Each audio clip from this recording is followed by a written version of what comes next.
Assalamualaikum warahmatullahi wabarakatuh. Izin memperkenalkan diri, nama saya Eko Nur Ramadan Tio dengan NIM 225650001. Pada kesempatan kali ini, saya ingin mempresentasikan hasil skripsi saya yang berjudul Audit Aplikasi Ruang Publik Terpadu Ramah Anak menggunakan Framework ITIL version 4 pada praktik insiden manajemen dan problem manajemen. Untuk latar belakangnya sendiri, RPTRA merupakan tempat atau ruang publik terpadu yang merupakan memadukan kegiatan dan aktivitas warga dengan mengimplementasikan program pemberdayaan kesejahteraan keluarga dengan program Kota Layak Anak.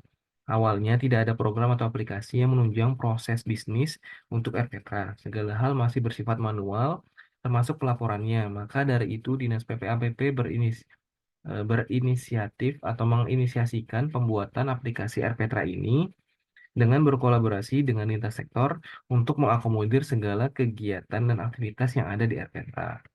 Semenjak rilis pada tahun 2023, belum pernah dilakukan pengukuran terhadap kinerja dari aplikasi tersebut.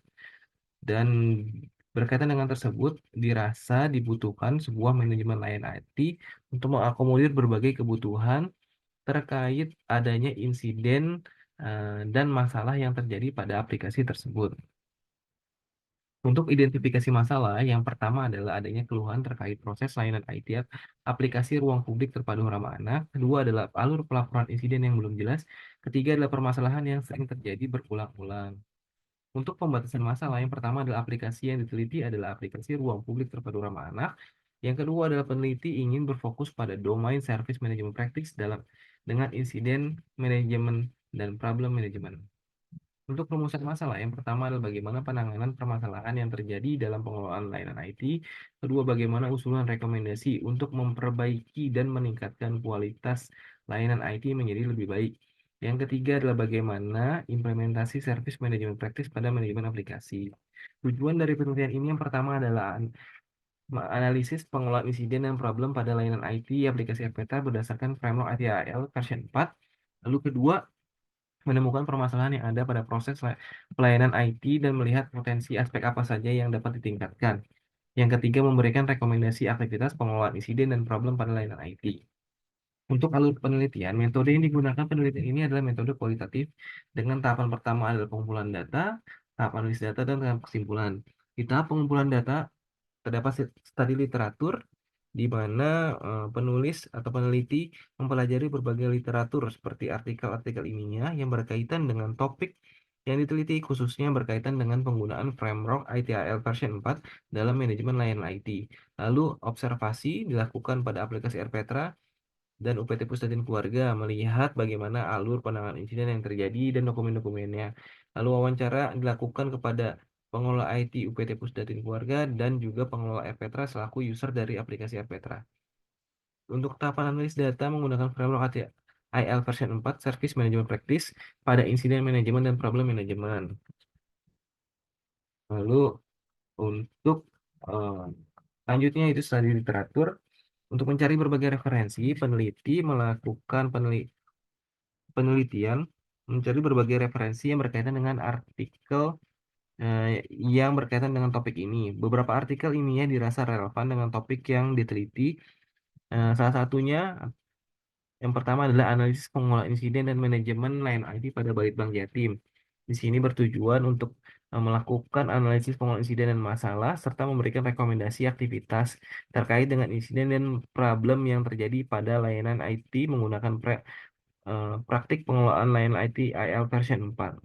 Lalu artikel ilmiah yang kedua adalah analisis layanan Smart Library menggunakan framework ITIL version 4 pada perpustakaan UIN Raden Fateh Palembang yang bertujuan untuk meningkatkan kualitas, kinerja, efisiensi, dan efektivitas sistem melalui peningkatan efektivitasnya. Dari dua artikel tersebut, peneliti merasa relevan dengan topik yang diteliti, bertujuan untuk pengelolaan insiden dan masalah pada layanan IT, memberikan rekomendasi aktivitas dalam pengelolaannya dengan tujuan meningkatkan kualitas, kinerja, efisiensi, dan efektivitas pada proses layanan.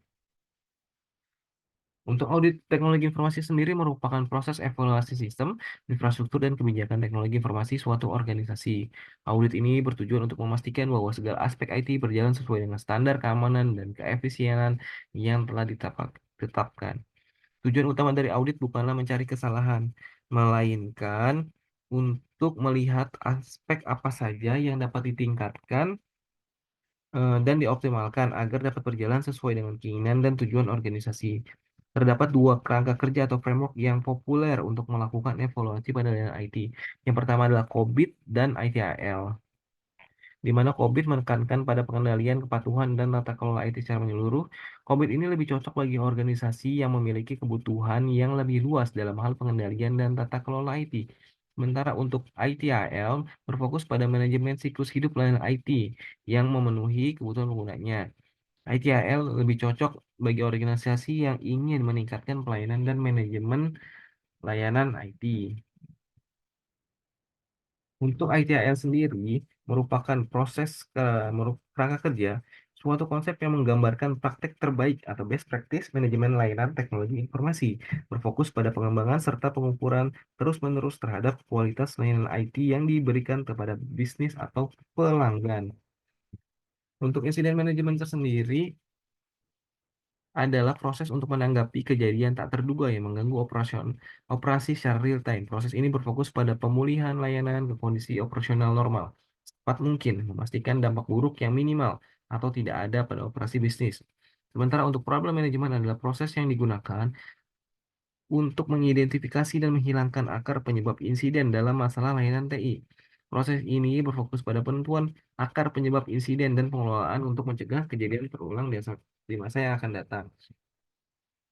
Untuk subjek dan objek penelitian ini, objek adalah aplikasi RPTRA, di mana aplikasi tersebut memiliki beberapa user, di antaranya masyarakat, organisasi, dan pengelola RPTRA. Untuk subjek penelitian, yaitu pegawai UPT Pusat dan Keluarga selaku pengelola layanan IT, dan kedua adalah pengelola RPTRA selaku user dari aplikasi tersebut. Nah, pada kenyataan di lapangan terdapat berbagai insiden yang dilaporkan seperti dan dikategorikan berdasar seperti berikut: server error, server down, internet trouble, dan sistem error.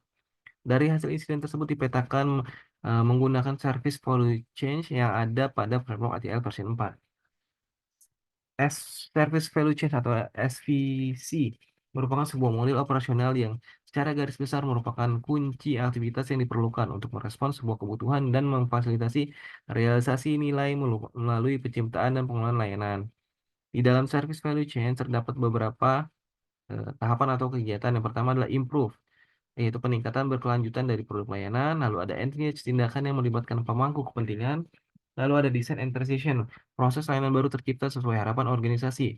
Lalu yang ketiga adalah keempat adalah obtain and build, yaitu aktivitas yang membuat komponen layanan, memastikan mereka tersedia kapanpun dan dimanapun. Yang terakhir ada deliver and support, aktivitas yang menjamin layanan didukung sesuai kebutuhan dan spesifikasi dan harapan dari organisasi. Lalu dari service value chain tersebut dipetakan kembali berdasarkan insiden manajemen dan problem manajemen. Untuk rekomendasi alur insiden manajemen pada eh, slide berikut, yang pertama adalah insiden identification, lalu kedua adalah insiden logging, yang ketiga adalah insiden categorization, keempat adalah insiden prioritization, yang kelima adalah major insiden, keenam initial diagnosis, ketujuh escalation needed, kedelapan investigation and diagnosis, sembilan resolution identified, 10 adalah resolution and recovery, 11 incident closure. Selanjutnya adalah rekomendasi dari alur problem management. Yang pertama adalah problem detection, problem logging, yang ketiga problem categorization, keempat problem prioritization, kelima problem investigation and diagnosis, keenam workaround needed, ketujuh rest non error record, kedelapan change needed, 9 problem resolution, 10 resolve, 11 problem closure, 12 major problem. Untuk kesimpulan yang pertama adalah UPT Pusat dan Keluarga belum memiliki standar yang baik dalam penanganan masalah dalam layanan IT aplikasi RPTRA. Salah satu contohnya adalah pencatatan insiden yang belum tersedia yang sudah tersedia namun belum optimal dan tidak terkomunikasi dengan baik. Pengkategorian dan prioritas insiden juga belum ditetapkan, belum dilakukan sehingga tidak diketahui prioritas dari suatu insiden dalam penyelesaiannya sih. Selain itu, alur pelaporan jika terjadi insiden atau masalah juga masih belum jelas. Yang kedua, peneliti memberikan rekomendasi aktivitas yang sesuai dengan framework ITIL version 4. Alur proses praktik insiden manajemen Dan apabila insiden tersebut masih sering terjadi, maka tahap selanjutnya adalah menerapkan alur proses praktik problem management.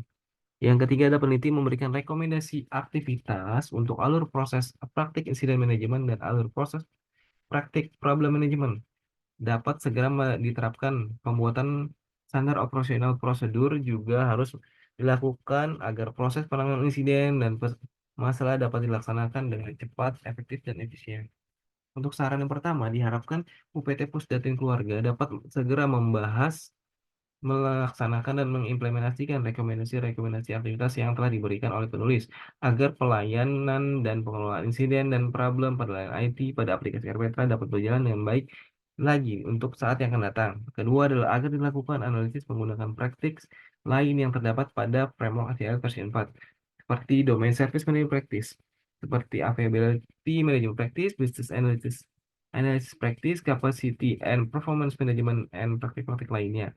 Atau dapat menggunakan praktik-praktik yang lain di luar dari Domain Service Management Practice, seperti General Management Practice dan Technical Management Practice. Mungkin itu saja yang dapat saya sampaikan. Kurang lebihnya mohon maaf. Wabillahi taufiq wal hidayah. Wassalamualaikum warahmatullahi wabarakatuh.